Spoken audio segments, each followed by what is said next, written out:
पूर्णमेवावशिष्यते। ॐ शान्ति शान्ति शान्तिः।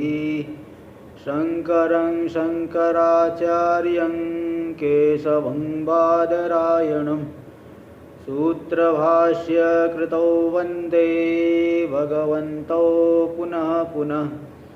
ईश्वरो गुरुरात्मेति मूर्तिभेदविभागिने व्योमवद्व्याप्तदेहाय दक्षिणामूर्तये नमः। ओम शांति शांति शांति। देखिए, तो विवेक चूड़ामणि में विचार चल रहा था। अधिकारी का निरूपण चल रहा, तो उसमें जो है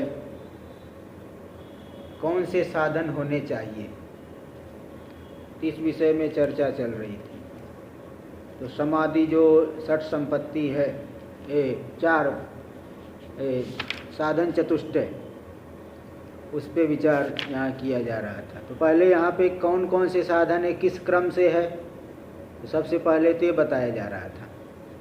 19वां श्लोक, जो श्लोक नंबर 19 आया, और श्लोक नंबर 20 का पूर्वार्ध, इसमें जो है क्रम बताया गया। आदौ नित्यानित्य वस्तु विवेक परिगण्यते। सबसे पहले किसकी गणना की जाती है? नित्यानित्य वस्तु विवेक की गणना की जाती है। और इसके बाद यह मूत्र फल भोग विरागस, इस लोक और परलोक में जो फल भोग, उससे वैराग्य, यहाँ के जो है विषयों से सुख, और परलोक के विषयों से सुख, वहाँ से वैराग्य, फल भोग से वैराग्य। यहाँ पे इसके बाद जो है चाहिए, और इसके बाद उसके अनंतर क्या चाहिए, क्या आवश्यक है? समाधि षट्क संपत्ति, समाधि षट्क संपत्ति, समाधि जो 6 का समुदाय है, वह संपत्ति चाहिए। और इसके बाद मुमुक्षुत्व, यानी मुमुक्षा, मोक्ष की इच्छा। ते क्रम से तो बता दिए है ना। इसका टीका में हम लोग चल रहे थे, तीन पंक्ति हो गई थी कि वहाँ बता दिए कि बिना विवेक के वैराग्य होता नहीं है। जब तक विवेचन नहीं करेंगे तब तक वैराग्य संभव ही नहीं। ये 3 पंक्ति हुई थी। चौथी पंक्ति देखिए, पेज नंबर 15, चतुर्थ पंक्ति टीका। वैराग्यवतयो पुरुषस्य अंतर बहिरिंद्रिय निरोध रूप शांति दांति। जिसमें वैराग्य है, ऐसे पुरुष में अंतर इंद्रिय और बहिरिंद्रिय का निरोध रूपी शांति और दांति। शांति हो गई अंतर इंद्रिय का निग्रह करना, जिसको शम कहते हैं। शम कहो चाहे शांति कहो, एक ही बात है। ऐसा नहीं शम अलग है शांति अलग है ना। नहीं तो कहो महाराज, अब तक तो आप शम बता रहे थे, अभी शांति बताने लगे, ये शांति कहाँ से आ गई? तो मेरे भाई, शम ही शांति है और दम ही दांति है। ये तो संस्कृत भाषा का कमाल है, ठीक है। संस्कृत भाषा, जैसे भक्ति कहो चाहे भजन कहो, भजन कहो वो भी वही बात है, भक्ति कहो वो भी वही बात है। अब मुक्ति कहो चाहे मोक्ष कह दो, अभी थोड़ी मुक्ति अलग है मोक्ष अलग है। उधर तक मोक्ष बताया गया, इधर मुक्ति बताई जाएगी। अरे जो मुक्ति है वही मोक्ष है। मुक्ति और मोक्ष कोई अलग अलग चीज नहीं है, नाम अलग अलग है। नाम अलग अलग होता है, प्रत्यय अलग अलग होने से एकदम शब्द थोड़ा सा अलग मालूम पड़ रहा है। इसलिए शांति कहो चाहे सम कहो, दांति कहो चाहे दम कहो, एक ही बात है। तो जिस व्यक्ति के अंदर वैराग्य है तभी उसका अंतर इंद्रिय निगृहित होगा। वैराग्य है नहीं, दुनिया भर का जो है चाहत है, इच्छाएं है, कामनाएं है, बताओ बाहर से भले कितना ही शांत समाहित दिखे, है ना। ले गीता में वो श्लोक आ गया ना कि जो है कि इंद्रियों को जो है वो किया नहीं और बाहर से वो दिख रहा है, उसको दंभ दंभ मिथ्याचार स उच्यते, वो श्लोक आया गीता में कि जो है इंद्रियों को निगृहित नहीं किया और बाहर से जो है शांत बैठा हुआ है, उसको तो मिथ्याचारी दंभी कहते हैं। दंभ, वो दिखावा कर रहा है, दिखावटीपना उसके अंदर ज़्यादा है। तो इसलिए यहाँ पे जिस व्यक्ति के अंदर वैराग्य है तभी अंतर इंद्रिय और बहिर्इंद्रिय का निरोध रूपी शांति और दांति, अंतर इंद्रिय का निग्रह हो गया शांति और बहिर्इंद्रिय का निग्रह हो गया दांति यानी दम, ये सब तभी सिद्ध हो पाएगा, उसके बिना सिद्ध नहीं हो पाएगा। इसलिए बता रहे हैं तत्रापि, है ना। अब यहाँ पे देखिए विवेक किए तो वैराग्य हुआ, वैराग्य हुआ तभी शमदम होगा, इसलिए विवेक के बाद वैराग्य, बाद में शमदम आएगा, क्रम तो यही है ना। यहाँ विचार के द्वारा विवेक करके वैराग्य हो रहा है, तब शमदम विचार के द्वारा, है ना, कोई जबरदस्ती नहीं। एक बार एक किसी व्यक्ति ने, साधक ने प्रश्न किया था एक महात्मा के आगे कि महाराज जी आप लोग कहते हैं इस इंद्रिय को निग्रह करो, उस इंद्रिय को निग्रह करो, इधर से रोको उधर से रोको, ऐसे जबरदस्ती रोकेंगे तो ये तो बीमारी हो जाएगी। जबरदस्ती रोक कर, जैसे जल को जबरदस्ती रोक के रखो, वो तो जो बहा फिर रुकेगा नहीं, बहा ले जाएगा पूरा। ऐसे ही जो है इंद्रियों को जबरदस्ती आप रोकने को बोलते हैं तो बीमारी का कारण बन जाएंगे। तो वहाँ पे बताए महाराज जी ने कि नहीं, ऐसी बात नहीं है। यहाँ जबरदस्ती ऐसा रोकने की बात नहीं कि विचार के द्वारा, विवेचन के द्वारा वैराग्य, है ना। जैसे बिना समझे ही कोई व्यक्ति बहुत धोखा देने वाला है, मोह से आप उससे व्यवहार बनाए हुए हो, तो बारंबार वो धोखा देता है, बारंबार जो है कुछ नुकसान करता है। लेकिन जब जो व्यक्ति विचार करेगा कि नहीं वो ठीक नहीं है, तो वहाँ से जो है विचार करके वहाँ से हटता है। इसी प्रकार यहाँ विचार रूपी प्रणाली के माध्यम से, विचार रूपी परंपरा के माध्यम से वहाँ से हटाना है मन। विचार करेंगे वहाँ दोष दिखेगा, दोष दिखेगा तो हटेगा वहाँ से, और दोष नहीं दिखेगा तो कहाँ से हटेगा। वो तो हटना नहीं हटना एक जैसे ही है। तो इसलिए यहाँ विचार के द्वारा ये हटाने की बात यहाँ बता रहे हैं। तो विवेक, विवेचन किया, वैराग्य हुआ, फिर तभी शम और दम हो सकता है। वैराग्य नहीं है तो बाहर से भले शांत कितना भी दिखे, अंदर से वो शांत नहीं है, अंदर से समाहित नहीं है, मिथ्याचारी कहा जाता है। तत्रापि, और ऐसा होने पर भी पहले बाह्य इंद्रिय को निगृहित करे कि पहले अंतर इंद्रिय को निगृहित करे? शांति पहले है कि दांति पहले है? सम पहले है कि दम पहले है? अब इसका देखो निर्णय कर रहे हैं। तत्रापि यानी उन दोनों के बीच में भी निरुद्धा अंतःकरण से व बहिरिंद्रिय निरोध रूप दम, जिसका, हाँ जी आवाज नहीं आ रहा है, क्या बोल रहे? आवाज आ रहा है कि नहीं शायद जी? हाँ, आवाज नहीं आ रहा है? अच्छा, पता नहीं क्यों आवाज क्यों नहीं आ रहा है।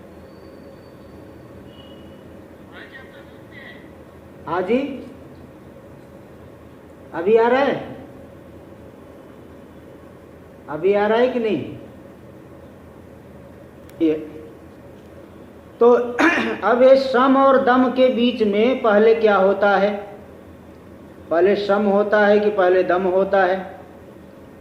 अब इसका यहाँ निर्धारण कर रहे हैं। तो देखिए वहाँ पे तत्रापि निरुद्धांतःकरणस्यैव बहिरिंद्रिय निरोध रूप दम, जिसका मन निरुद्ध हुआ है तभी बाह्य इंद्रियों का निग्रह रूपी दम संभव है। अगर मन निगृहित नहीं हुआ है तो बाह्य इंद्रियों का निरोध रूपी दम संभव नहीं है। देखो आगे वही दे रहे, मन संबंधा भावे इतरेषाम इंद्रियाणाम अकिंचित करत्वात्। अगर मन का संबंध नहीं है तो अन्य इंद्रियां कुछ भी नहीं कर पाएंगे। आप कितना भी आंख खोल करके देख रहे हो, आपका मन कहीं दूसरी जगह घूम रहा हो, तो सामने वस्तु आने पर भी आपको मालूम नहीं पड़ेगा कि सामने ये आई थी, कौन आया कौन गया। जैसे आप इधर बैठे हैं सामने, घर आप सामने तो बैठे हैं, अब बैठे बैठे परिवार का चिंतन करने लगे, बैठे तो है सामने, परिवार का चिंतन करने लगे, तो क्या पाठ में चल रहा है मालूम नहीं पड़ेगा। सीधी सी बात है। इसलिए मन का संबंध नहीं है अगर, तो इतरेषाम इंद्रियाणाम अकिंचित करत्वात्, अन्य इंद्रियां कुछ नहीं कर पाएंगी। मन का संबंध होने पर ही अन्य इंद्रियों की उपयोगिता है। संबंध नहीं होगा तो अन्य इंद्रिय कुछ भी नहीं कर पाएगी, उसकी उपयोगिता नहीं है। फिर बोले तब तो जो है केवल श्रम को ही बताओ, दम की क्या जरूरत है? बाह्य इंद्रियों को निग्रह करने की क्या आवश्यकता, निगृहित करने की क्या आवश्यकता है? तरी श्रमे सति दमस्य स्वतः सिद्धत्वात्। श्रम होने पर जब दम खुद ही आ गया, किमिति तस्य साधन कोटि प्रविष्टत्वम, उसको साधन कोटि में क्यों गिनते हो कि दम को भी करना है? दम जब श्रम होने पर ही दम आ गया तो उसकी साधन कोटि में गिनती नहीं होनी चाहिए? इति चेत, बोले नहीं, जब तक बाह्य इंद्रियों को आप निगृहित नहीं करोगे तब तक मन का भी श्रम पूरी तरह से दृढ़ नहीं हो पाएगा, है ना। देखो ये बता रहे, हाँ, इंद्रियाणि इति चेत, ऐसी अगर आपकी शंका है तो समाधान करते हैं कि दम को अलग से क्यों जरूरत है, आवश्यकता क्यों है, तो बता रहे, देखिए गीता वाक्य क्या है, इंद्रियाणि प्रमाथिनी हरंती प्रसभम मन। इंद्रियाणि प्रमाथिनी, इंद्रियाणि इंद्रिया जो प्रमथन करने वाली है, यानी शरीर आदि को मत डालती है, जबरदस्ती जो है ले जाएंगी, मत डालेंगे। तो इंद्रियाणि प्रमाथिनी हरंती प्रसभम मन। हाँ, तो इंद्रिया जो प्रमथन करने के स्वभाव वाली है वो मन को पूरी तरह से हर लेती है। इति गीतोक्त रीत्या, इस तरह से गीता में कही गई रीति से, बाह्य इंद्रिय निरोधा भावे, बाह्य इंद्रिय का अगर निरोध नहीं करोगे तो श्रमस्य दृढ़त्वा भावात्, श्रम दृढ़ होगा ही नहीं। भाई ज़्यादा वस्तु आप देखोगे, ज़्यादा सुनोगे, ज़्यादा स्पर्श आदि करोगे, ज़्यादा रसनेन्द्रिय से का व्यापार करोगे तो उसी का ही चिंतन चलते रहेगा, तब तो मन में वही चिंतन चलेगा। इसलिए दम भी अत्यंत आवश्यक है, बाह्य इंद्रियों को निग्रह करना यह भी अत्यंत आवश्यक है। इसलिए एक उदाहरण आता है कि एक बार कोई एक भक्त थे, बहुत पूजा आदि करते थे, तो एक बार अपने गुरुजी से पूछे कि महाराज जी जो है मन पूरी तरह से एकाग्र नहीं हो पाता भक्ति में, क्या करे? बोले करते क्या क्या हो ये बताओ। बोले सुबह से लेके शाम तक, नहीं, सुबह 7 बजे से लेकर के 8 बजे तक पहले पूजन करता हूँ, 8 बजे से लेकर के 9 बजे तक अखबार पढ़ता हूँ, 9 बजे के बाद 10 बजे तक ध्यान करता हूँ, ऐसा उन्होंने बताया। तो महात्मा जी ने, गुरु जी ने बता दिया कि ऐसा करो, तुम अखबार पढ़ना बंद करो। बोले महाराज अखबार क्यों पढ़ना, उसमें देश आदि की खबर, देश विदेश की खबरें आती है, आसपास क्या चल रहा है ये जरूरी है जानना देश के बारे में। उस समय उनको समझ में नहीं आया। एक दिन क्या हुआ कि उन्होंने अखबार में पढ़ा, उनका कोई प्रिय खिलाड़ी था, वो खिलाड़ी मर गया।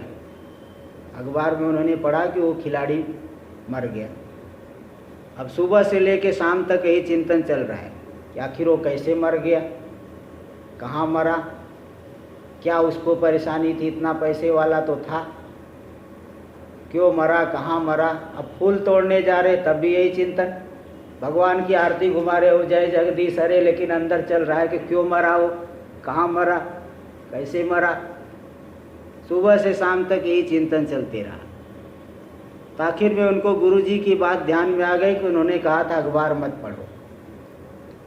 तो कुल मिला के यही है कि जितना अगर बाह्य इंद्रियों का व्यापार आप ज़्यादा करोगे तो मन से उसी का ही चिंतन चलते रहेगा। इसलिए यहाँ गीता में कहा इंद्रियाणी प्रमाथिनी हरंती प्रसभम मन। प्रसभम यानी जबरदस्ती, जबरदस्ती इंद्रिया जो है मत देने वाली मन को खींच करके ले जाएगी। तो बाह्य इंद्रिय का निरोध अगर नहीं किया गया तो समरूपी जो गुण है हमारे अंदर, अंतर इंद्रिय की शांति, वह दृढ़ हो ही नहीं पाएगी, दृढ़त्वा भावात। तो इस तरह से सम दम आ गया, पहले सम फिर बाद में दम। देखो पहले विवेक, फिर वैराग्य, इसके बाद सम, इसके बाद दम। अब इसके बाद फिर क्या आएगा? जितेंद्रिय से परम शब्दित संन्यास। जिसने मन इंद्रिय, बाह्य इंद्रिय और अंतरेंद्रिय दोनों को जीत लिया है, जहाँ चाहे वहाँ लगा सकता है, जहाँ चाहे वहाँ से हटा सकता है। जीतने का यही मतलब है। जीतने का मतलब हो गया जहाँ चाहे वहाँ लगा सकते हो, जहाँ से चाहे वहाँ से हटा सकते हो, आपकी मर्जी के अनुसार चलेगा।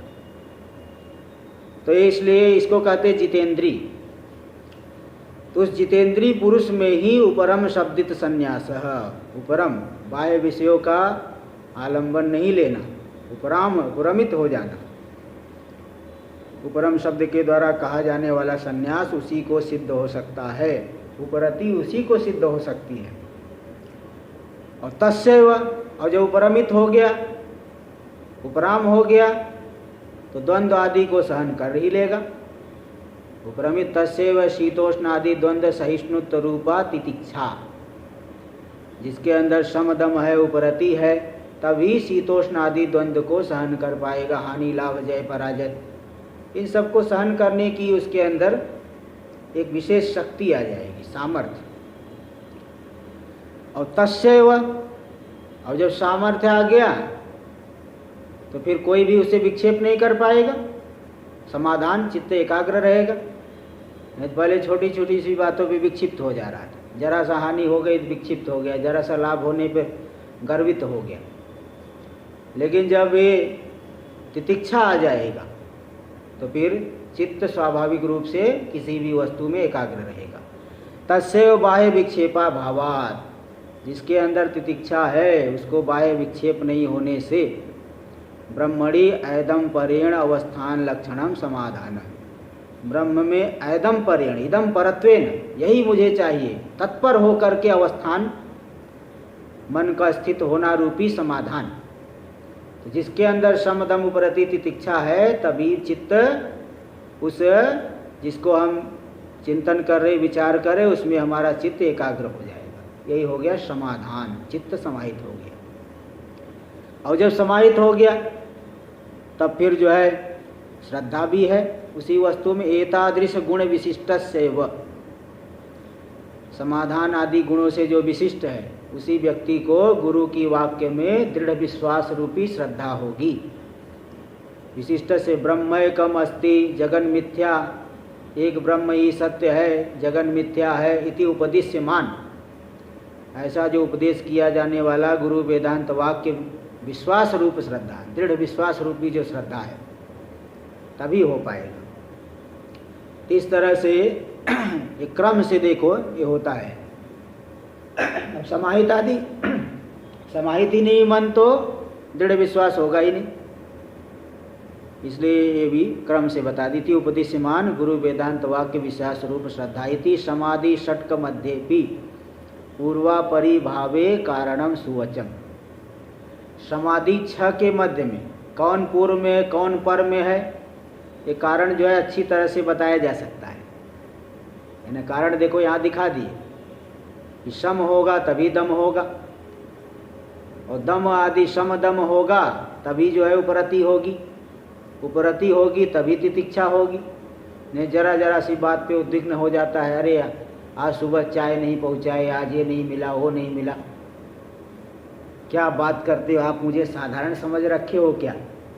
आप लोग कुछ ध्यान ही नहीं देते हो, बताओ। तो इसलिए जो है उपरति होगी तभी तितिक्षा आएगी, नहीं तो जरा जरा सी बात पे अपना जो है महिमा सुनाएगा। अरे हमको आप क्या साधारण समझते हो, हम क्या करके आए आपको कुछ पता नहीं। कई लोग देखता हो महात्माओं के ऊपर भी धौंस जवा दे देते हैं। धौंस जमाएंगे। तो ये जो है देखिए, तो तितिक्षा उपरति नहीं आएगी तो तितिक्षा नहीं होगी। जरा जरा सी बात पे वही धौंस दिखाएंगे।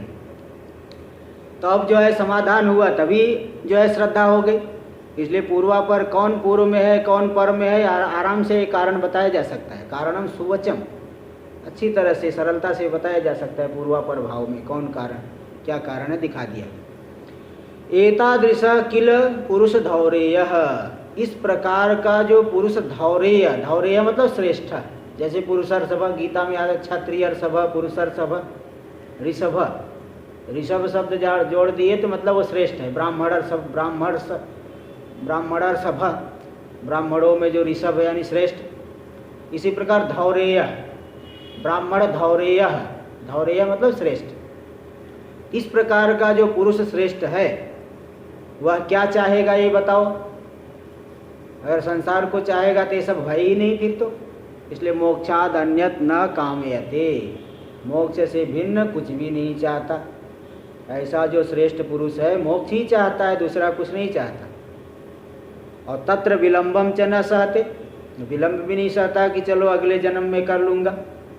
इतना सब कुछ हुआ है तो विलंब सहन नहीं करेगा। वो जल्दी से जल्दी जो है गुरु की सन्निधि में जाएंगे, हाँ वहाँ सेवा आदि करके प्रसन्न करके जो है जल्दी से जल्दी शीघ्रतापूर्वक तत्पर हो करके मतलब लगेगा। ऐसा नहीं कि वहाँ जाके आश्रम में जाके कुछ आंदोलन आदि कर देंगे कि जल्दी हमको क्यों नहीं सिखाते, जल्दी क्यों नहीं, वो नहीं अर्थ लेना कि जाके वहाँ आंदोलन कर दिया क्यों सिखा नहीं रहे हमको जल्दी। भाई वहाँ जाएगा, वहाँ तो गुरु की अनुकूलता देख करके प्रश्न आदि करेगा ना, करेंगे। तो इति तीव्र मुमुक्षावान, इस तरह से तीव्र मुमुक्षावान ऐसा व्यक्ति ही पुरुषों में ऐसा जो श्रेष्ठ है वही भवितुम अर्हति, होने के योग्य इति अभिप्रायण।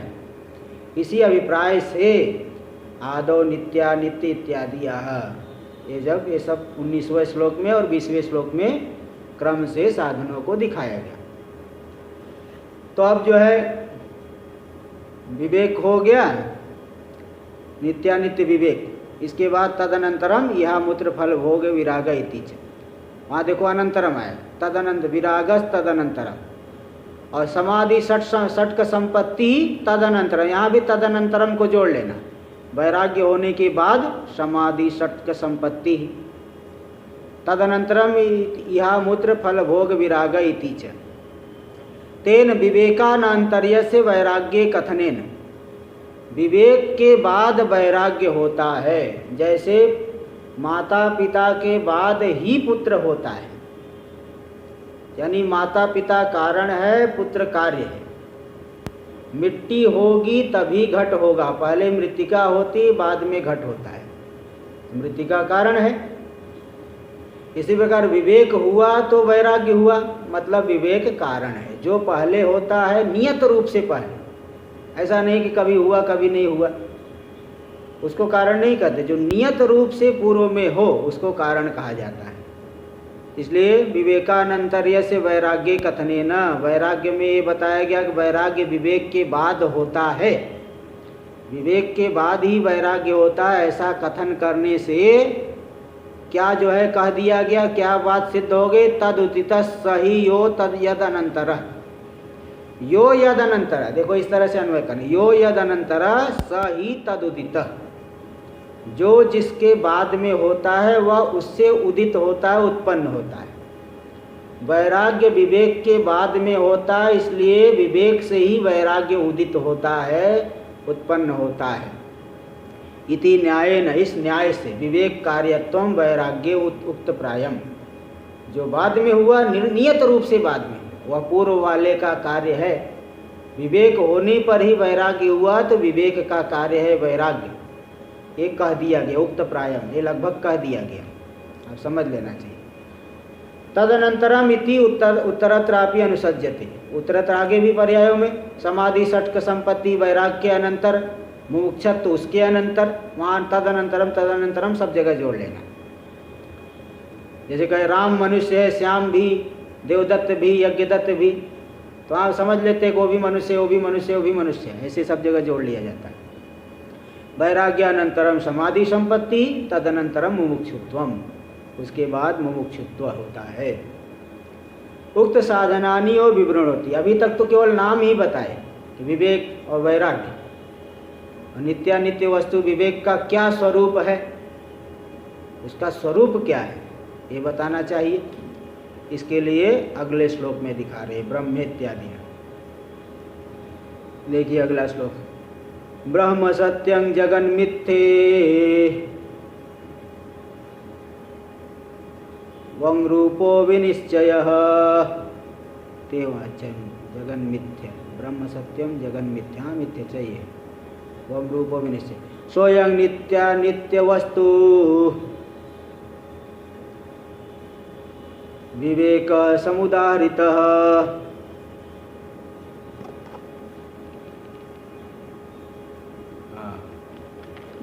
देखिए तो ब्रह्म सत्यम जगन मिथ्या इत्येवं रूपो विनिश्चयः, एक परमात्मा ब्रह्म ही सत्य है, पूरा का पूरा जगत मिथ्या है।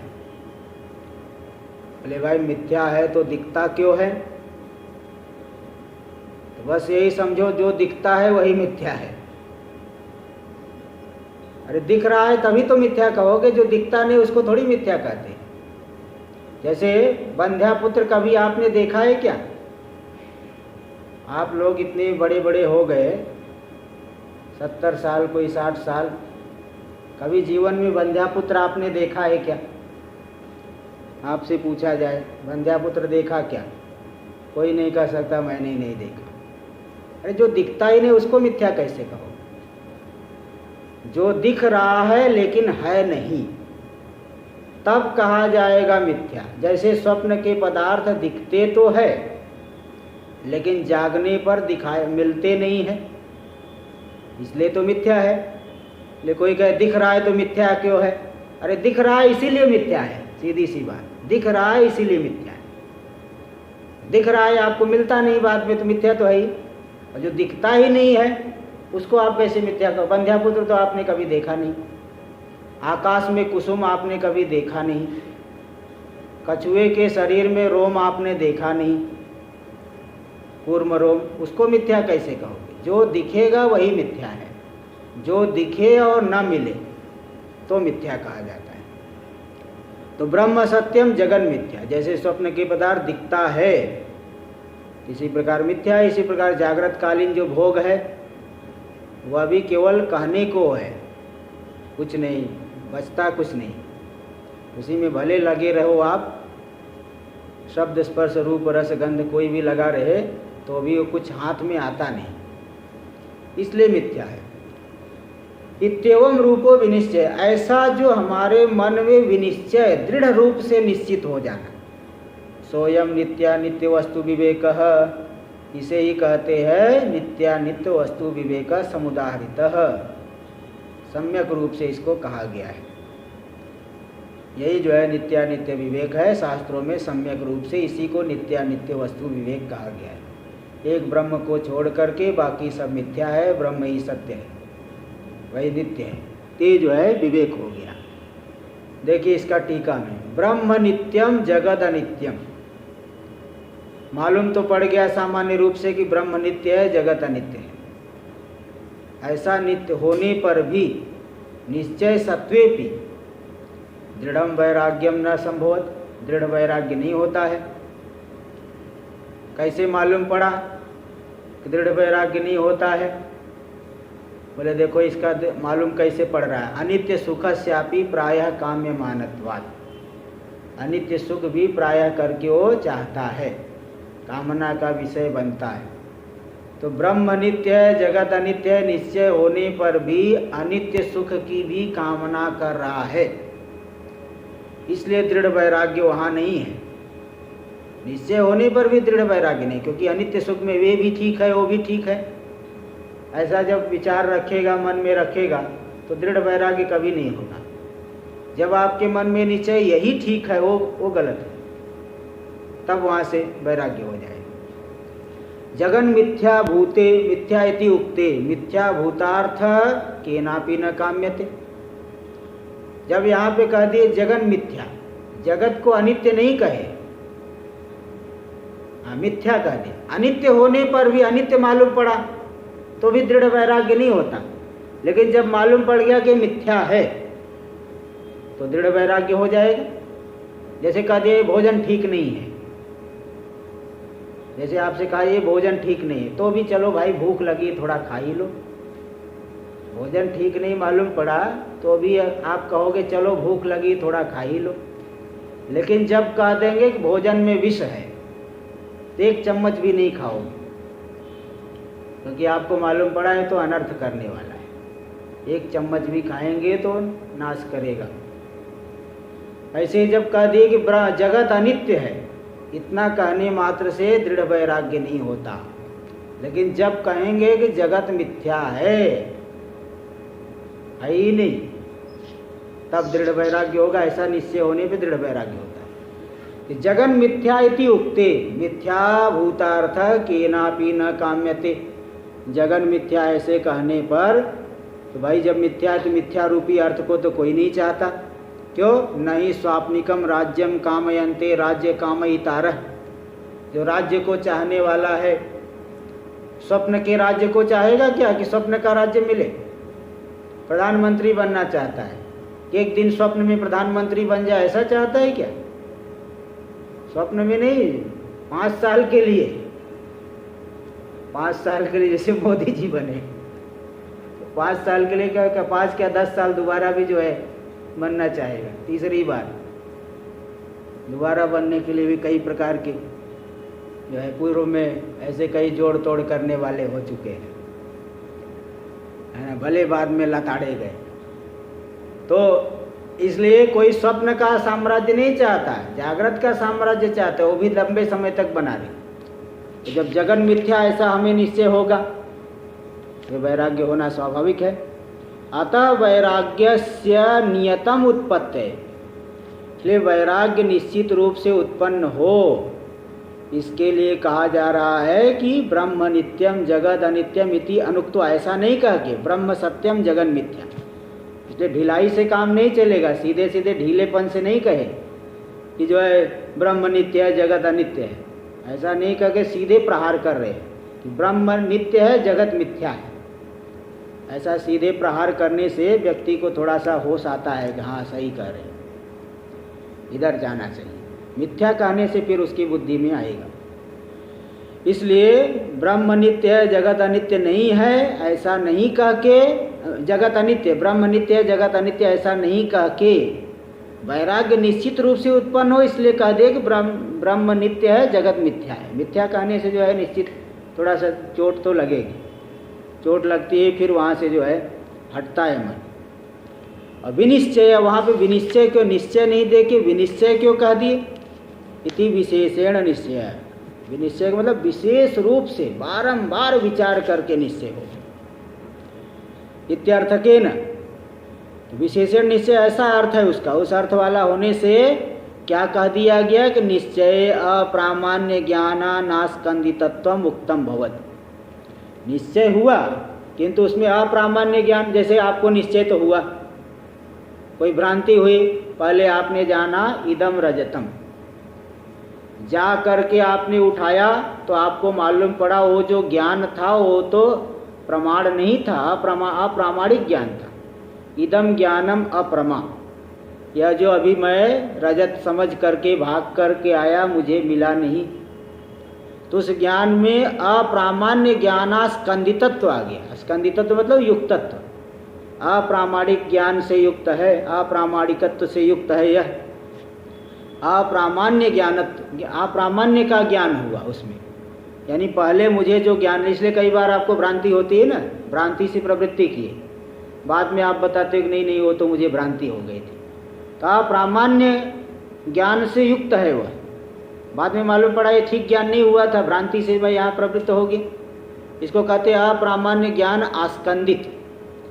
और जिसमें अब विशेष विनिश्चय कहने से जो अप्रामाण्य ज्ञान से आस्कंदित न हो, अनास्कंदित और युक्त न हो, आस्कंदित न हो, युक्त न हो, यानी वो जो पहले निश्चय हो गया उस निश्चय में दोबारा भ्रम हुआ था ऐसा कथन न हो पाए, यानी एकदम दृढ़ निश्चय।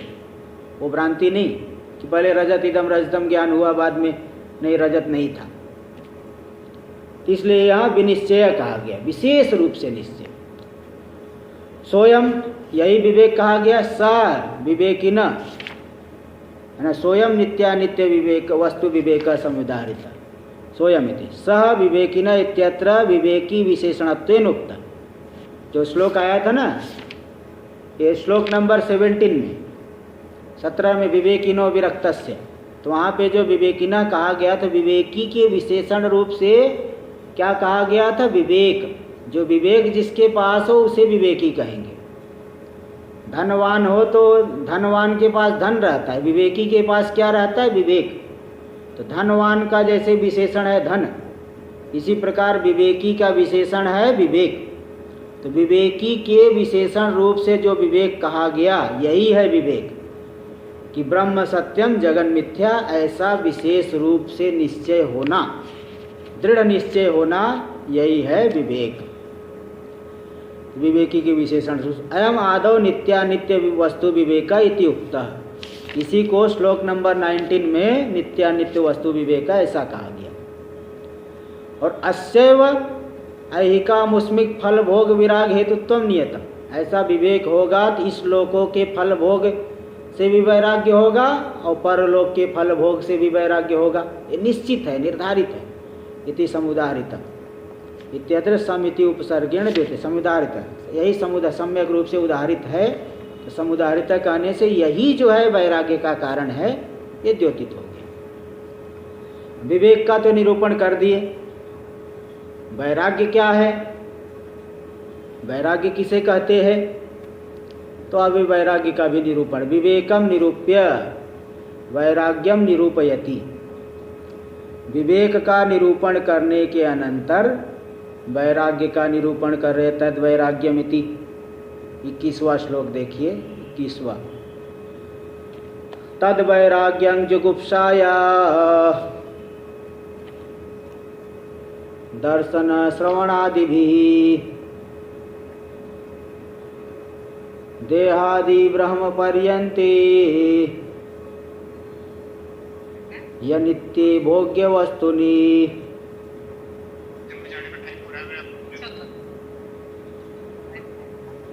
देखिए, तद वैराग्य, वैराग्य क्या है? वही वैराग्य है। क्या है?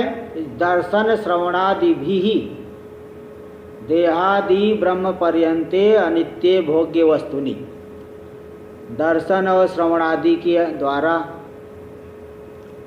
जो भी जो है उपलब्ध होते हैं अनित्य भोग्य वस्तु, उन सभी में जो जुगुप्सा उत्पन्न हो जाए, घृणा, घृणा बुद्धि, अरे क्या ये जो है घिन, जैसे कोई कचरा है, बहुत दुर्गंध आ रहा है, घृणा हो जाती है।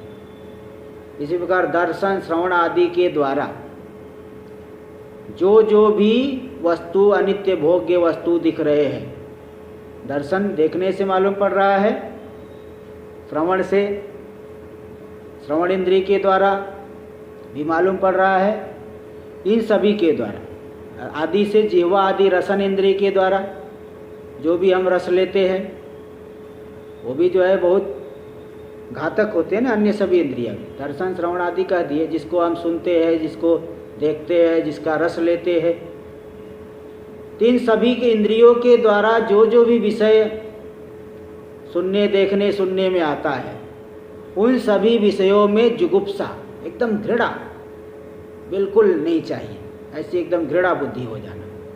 यही है देहादि ब्रह्म पर्यंते अनित्य भोग्य वस्तु, देह से लेकर के ब्रह्म पर्यंत अनित्य भोग्य पदार्थों में जो एकदम दृढ़ है, एकदम घृणा हो गई, जुगुप्सा, घृणा, इसे कहते हैं वैराग्य। यही है वैराग्य। देखिए इसका टीका में दे रहे हैं, ऐहिक देहादि भोग्य वस्तु न दर्शनेन।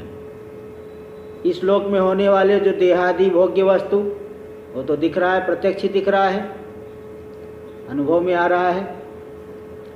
और आमुष्मिक दिव्य देहादि भोग्य वस्तु न, स्वर्ग में होने वाले जो दिव्य शरीर है, वहाँ का दिव्य भोग है, उसको आप देख तो नहीं सकते, किंतु सुने हुए हो, शास्त्र आदि में श्रवण किए हो, तो आमुष्मिक दिव्य देहादि भोग्य वस्तुनः, उन भोग्य वस्तु का श्रवण के द्वारा ज्ञान होता है। और आदि पदेन दृष्ट जातीय से श्रुत जातीय से अनुमानेन, जैसा देखा उसी प्रकार का अन्य शरीर, अन्य भोग आदि, और श्रुत जैसा श्रवण किए उसी प्रकार का अन्य भी जो है अनुमान कर लेते हैं, अनुमान के द्वारा उनका ज्ञान हो जाता है।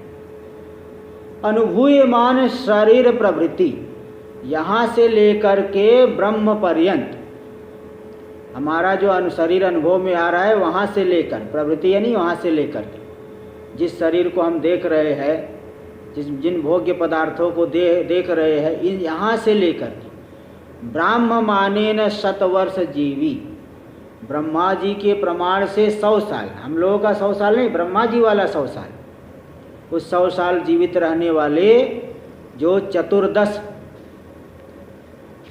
है ना, चतुर्दश भुवनाधिपत्यावच्छेदक, 14 भुवनों के जो अधिपति है, आधिपत्य का अवच्छेदक जो हिरण्यगर्भ शरीर है, 14 भुवनों के जो अधिपति है हिरण्यगर्भ शरीर, हमारे शरीर से लेकर के 100 ब्रह्मा जी का 100 वर्ष तक जिंदा रहने वाले, जीवित रहने वाले जो 14 भुवनों के अधिपति हिरण्यगर्भ शरीर, वहाँ तक के शरीर पर्यंत, सर्वस्मिन भोग्य वस्तुनि, वहाँ तक के शरीर पर्यंत जितने भी भोग्य वस्तु है, अनित्य है, वो भी अनित्य है, मिथ्याभूत है, उन सभी मिथ्याभूत वस्तुओं में, भोग्य वस्तुओं में या जुगुप्सा, जो घृणा उत्पन्न होती है, एकदम घृणा बुद्धि, घृणा का स्वरूप क्या होगा? कदापि ईदृश पदार्थ संबंधो मा भूत, मुझे ऐसे सब पदार्थ का संबंध कभी न हो। जैसे कचरा, कोई कचरा पेटी लाके घर में रखना चाहता है क्या? कभी नहीं रखना चाहते हो, तो कभी भी कचरा पेटी को घर में नहीं लाना, कोई भी गंदी वस्तु को नहीं लाना। इसी प्रकार जब यहाँ पे भी देखो, विवेकी को जो है सुखात्मक पक्ष नहीं दिखता, विवेकी को जो है विवेक करने वाले को सुखात्मक पक्ष नहीं कि थोड़े थोड़े से भोग मिल जाएंगे, सुखी हो जाऊंगा, सो ये हो जाऊंगा, वो परिणाम का विचार करता है। और इस जितने भी भोग्य पदार्थ है परिणाम में दुखी देने वाले हैं, तो विवेकी को सुख पक्ष नहीं दिखाई देगा। और जो अविवेकी है, बिना सोचे विचारे जो है, जैसे गाय जो है थोड़ा सा घास दिखा दिए, फिर दौड़ पड़ी, खा लिया, फिर थोड़े समय बाद फिर दिखाए, फिर दौड़ पड़ी, तो जरा जरा से ऐसे ही अविवेकी पुरुष जरा जरा से ऐसे भोगों के पीछे दौड़ता रहता है। लेकिन विवेकी पुरुष जो है उसको सुखात्मक पक्ष नहीं दिखेगा, परिणाम दिखता है उसे, कि परिणाम में वासना को ही बढ़ाने वाले हैं। इसलिए उसके अंदर एक दृढ़ निश्चय हो जाएगा, कदापि ईदृश पदार्थ संबंधो मा भूत, कभी भी इस प्रकार के पदार्थ का संबंध न हो। बताओ कितने ऐसे दोष विशिष्ट वस्तु है। इति काकविष्ठायामिव असह्य बुद्धि, जैसे काकविष्ठा में, काकविष्ठा आपके जहाँ बैठे वहाँ गिर जाए, सहन कर पाओगे? तुरंत उसको हटाया जाएगा। आपके कपड़े पे कौआ जो है बीट कर दे, तो क्या वही पहन के घूमते रहते? तुरंत उस कपड़े को धोते, सहन नहीं कर पाते। ऐसा थोड़ी दिखाने के लिए कि घूमते रह रहे, देखो कौए ने किया है, मेरा हितैषी था तभी मेरे ऊपर किया है, ऐसा नहीं, उसको सहन नहीं कर पाते, तुरंत उसको धोते हैं, कपड़ा बदल देते हैं।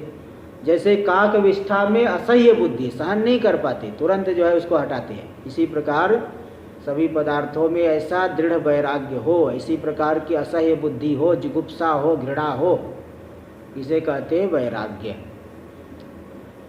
तो बोले भाई यहाँ पे थोड़ा सा एक पंक्ति दे रहे, व्याकरण की बात दिखा रहे है ना। तद वैराग्यम जुगुप्सा, या जुगुप्सा तद वैराग्यम। बोले या जुगुप्सा सा वैराग्यम बोलना चाहिए, तो जुगुप्सा स्त्रीलिंग है, तद वैराग्यम की जगह सा वैराग्यम बोलना चाहिए। थोड़ा संस्कृत भाषा ठीक बोलो।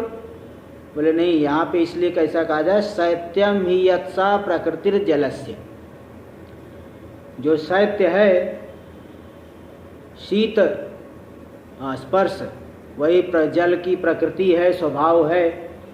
जल का स्वभाव है शीत स्पर्श, तो शैत्यम ही यत्सा प्रकृतिर्जलस्य, यत् शैत्यम सा जलस्य प्रकृति। तो शैत्य शब्द नपुंसक लिंग है, तो भी प्रकृति, जल की प्रकृति, प्रकृति शब्द स्त्रीलिंग होने से सा कहा गया, स्त्रीलिंग शब्द का प्रयोग किया गया। इसी प्रकार जुगुप्सा शब्द स्त्रीलिंग होने पर भी वैराग्य शब्द नपुंसक लिंग होने से तद कह दिए, सा नहीं कहे। इतिवत विधेय प्राधान्यात्, विधेय की, विधेय है वैराग्य, उसको यही वैराग्य है। तो विधेय की प्रधानता होने से नपुंसक लिंग तद, तद ऐसा नपुंसक लिंग प्रयोग किए, सा प्रयोग नहीं किए। ये आपके ज़्यादा काम की वस्तु नहीं है, ये व्याकरण की बात बता दिए। वहाँ सा कहना चाहिए था। ये कहने का मतलब वहाँ सा वैराग्यम जुगुप्साया, सा की जगह तद कह दिए, क्योंकि वैराग्य शब्द नपुंसक लिंग है। अभी देखिए इसमें दिखा रहे हैं, और भी अन्यत्र आया है बहुत जगह, स्वदेह। अभी 2 मिनट बाद ये बंद हो जाएगा, फिर अब दोबारा चालू करने का कोई मतलब ही नहीं है ना, इसलिए बंद होने पे दोबारा चालू नहीं करेंगे, ध्यान रखना। 2 मिनट बाद ये समाप्त होगा। शैत्यम ही यस्सा है स्वदेहा शुचिगंधे न विरज्येत यह पुमान, वैराग्य कारणम तस्य किमन्यदुपदिश्यताम। स्वदेहा शुचिगंधे न, अपने देह में जो असुचि गंध, कितना दुर्गंध आ रहा है, अपने ही शरीर में इतना दुर्गंध आ रहा है, पसीना हो जाता है, गर्मी में तो और बहुत ज़्यादा दुर्गंध होता है, कपड़ों से भी दुर्गंध आने लगता है। बताओ ऐसा दुर्गंध का ज्ञान होने पर भी न विरज्येत यह पुमान, जिस पुरुष को शरीर से वैराग्य न हो, वैराग्य कारणम तस्य किमन्यदुपदिश्यताम। अब बताओ उसको दूसरा कौन सा वैराग्य का कारण दिखाया जाए। अपने शरीर में इतना दुर्गंध आ रहा है, दूसरे का सूंघने जाने की कोई ज़रूरत है, अपना ही देख लो, अपने आप ही अब मालूम पड़ता है। इसलिए वहाँ पे विचार करेंगे तो वैराग्य होगा। इसलिए वैराग्य कारण, उसको दूसरा क्या वैराग्य कारण बताया जाए। सततं प्रवाह्यमानैहि वृषभै अश्वै खरैर्गजै, सततं प्रवाह्यमानैहि वृषभै अश्वै खरैर्गजैर्महिषै आकष्टं क्षुच्छामैहि श्रान्तैर्नो शक्यते वक्तुम्। अब देखिए ये जो गधे आदि का भी शरीर ही है, वो भी भोग योनि है। सततम प्रवाह्यमान, सदा जो है उनको जो है उसके ऊपर बोझा लाद करके सदा भगाते रहते हैं। तो सदा जो प्रवाहित किए जा रहे हैं, वृषभ यानी बैल, दिन भर उससे जो है खेत की जुताई कराते, अश्वय घोड़े के द्वारा सदा जो है उस पर चढ़ के जाते हैं। खर, खर यानी गधा, गज यानी हाथी, और महिष, महिष यानी भैंस, भैंसा। आ कष्टम क्षुत छामई, बताओ क्षुत से छाम, क्षुधा से बेचारे उनको ठीक से भोजन भी नहीं मिलता, क्षुधा से अत्यंत क्षीण हो रहे, शांत थक जाते तो भी उनको जो है भगाते रहते हैं। तो कितना कष्ट उन्हें है। नो शक्यते वक्तुम, उसको कहा नहीं